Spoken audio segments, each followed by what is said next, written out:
Michael, how's the squad looking injury-wise? Obviously Ben misses out from last week. Ryan Jack comes back into the squad, so I'm delighted to see Ryan back in training the last couple of days. Other than that, no changes. In terms of Alfredo and Ryan, are they still in your thoughts from now until the end of the season in terms of game time?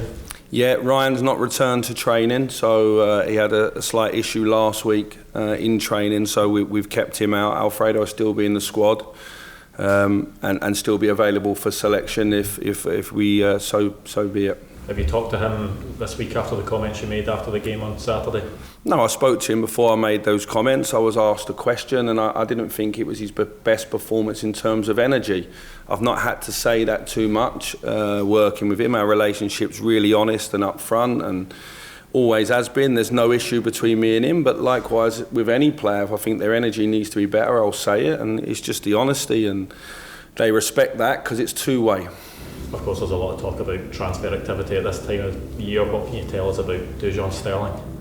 There's a lot of speculation and names, lots of good players, which is nice that they're being with us, but no, until anything's concrete, we don't want to talk with any individual players out of respect for their clubs and also for those players as well. What are your memories of him? Have you coached him previously at Chelsea? Yeah, but not since 7 or 8 when I first saw him. Listen, he's a good player, but I don't want to say anything more than that. Michael, in terms of the reaction you got from Alfredo, how was it?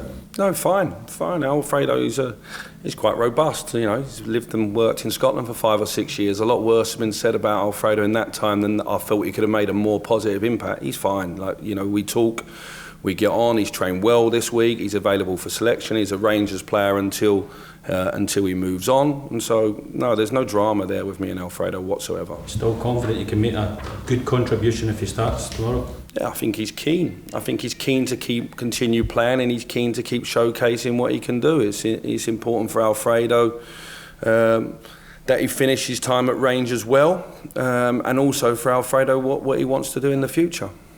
Have you finalised in terms of players who are staying at Rangers for next season? Yeah.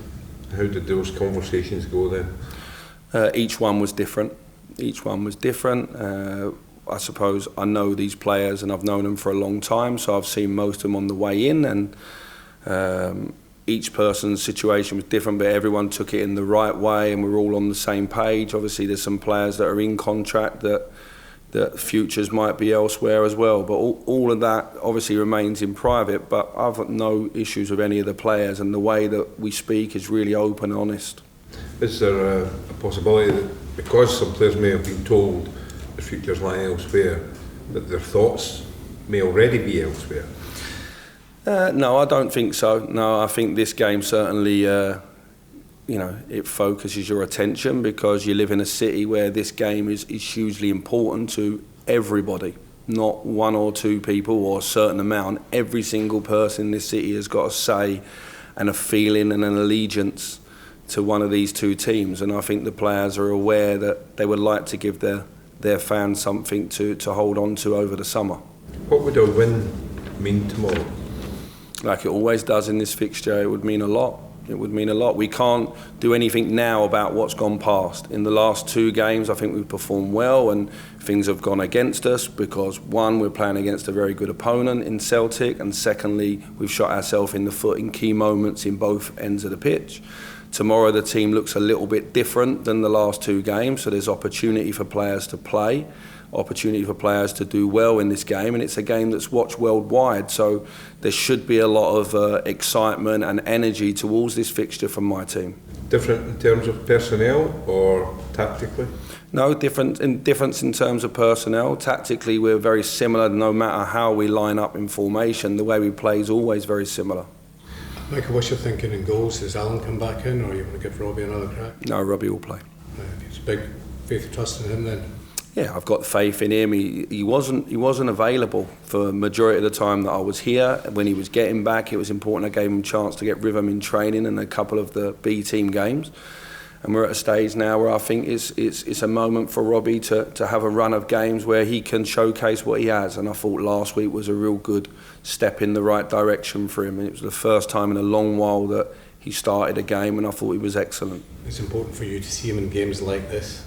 Oh, of course. You know, he's played this fixture before, so he's had experience. He's obviously been on loan in the Championship and League One and League Two. He's done everything a young goalkeeper can do to have an opportunity. He now has it. All he has to do is be himself. It doesn't have to be anything more than that. And I've got complete faith in him. You mentioned Ryan Jack coming back in the squad. Reports that he's agreed a new deal. Can you enlighten us?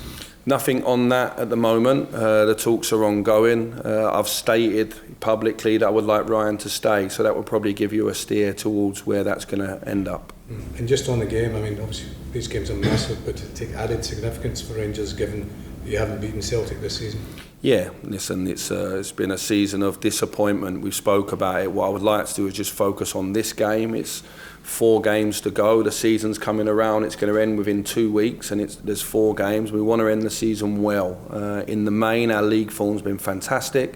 Our home form's been particularly strong this year. Our home form's been where you need your home form to be if you're going to challenge over the full season, and we want to keep that going. I think, as I say, the eyes are on this game. It doesn't matter when this game's played and what's at stake. The eyes are always on it. And it's an opportunity, like most games, but certainly this one, to do well. A good result and performance tomorrow, what can that do just for giving the whole squad, everyone at the club, a boost going into the summer? It will underline some of the things and progress that's been made that's maybe being overlooked, but that's fine. Like, you know, we can see inside where we're going and who we're going there with, and in the main, I've been pleased. I've had a couple of really sore results and sore days in the time I've come back in, but in terms of attitude from the group and commitment to what I'm asking, I can't fault that.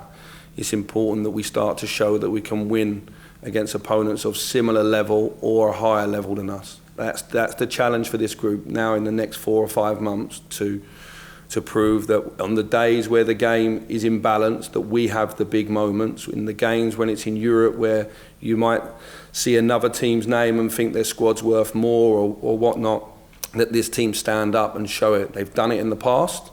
They've upset the odds in the past in big European games and domestic ones.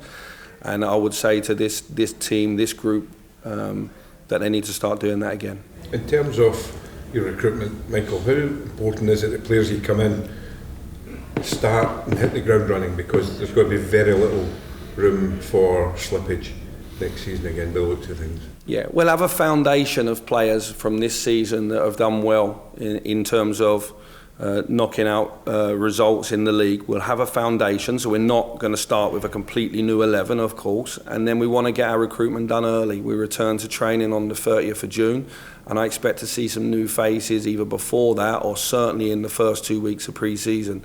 You're right in saying the first 5 weeks leading up to the first game in the league and then the Champions League qualifier are really important. The pre-season will be important, both for bedding in new players and the new ideas that come with it. So it's an exciting time.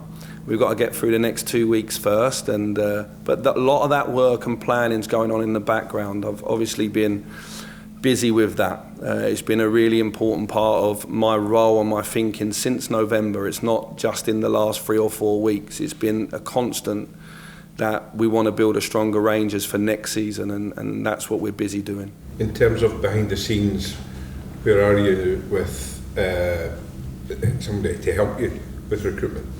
Oh no, I have a John Park and I have the whole of the recruitment team, so I've got more than enough help. On the executive board, I've got people that do the business side, if you like, but meeting the players and talking about their role and everything else, that's on me. Setting up meetings and cutting videos and going to watch games and recommending, that's John and his staff. We work together. We lost 1 member of staff. We didn't lose our whole operation. Michael, in terms of recruitment, you say you don't want to go into names. Can you tell us how many players you've reached agreement with? No, sorry. In terms of players going out, you said there's some difficult conversations. How many of the current squad do you not envisage being here next season, being throughout a contract or not in your plans? I think what we'll do is probably between now and the end of the season, the club will officially come out and make a statement on that at the right time. With 4 games to go, I don't really want to get into that. I think that would be unfair for those players, their families and everything that it brings to it. There's a respect side of it. But you're not far away from us coming out and officially announcing in one whole batch, really, what the future holds for some players. Have you had any managers call you about players being released? Yeah, I've had a lot of phone calls. About players, for recommendations, and one or two phone calls for one or two of our players in contract as well. So there's a lot. At this time of year, that's natural, regardless of how well you're doing or how the season's gone. That's natural. Those calls have just come to me now, and before they went elsewhere. Tavernier and Tillman made it into the PFA Scotland Team of the Year. Tillman up for Young Player of the Year. Happy to see these players being nominated by their fellow professionals. Yeah, tough life Tavernier has at times, but a real privileged life as well as captain of Rangers. And in the big moments this year, whether it be away at Motherwell and we're 1-0 down, he scores the free kick. He scored away at Parkhead the free kick as well. And at different times he stepped up and made big plays this season for the team. And I'm glad it hasn't gone unnoticed, because obviously this is about how an individual does rather than the collective. And Malik Tillman coming into our league as an unknown 20-year-old, I think, has provided some really big moments this season. And in my opinion, at 20, has been the outstanding young player in the league. So he deserves to win the Young Player of the Year, do you think? In my opinion. I get there's going to be a few other opinions around that.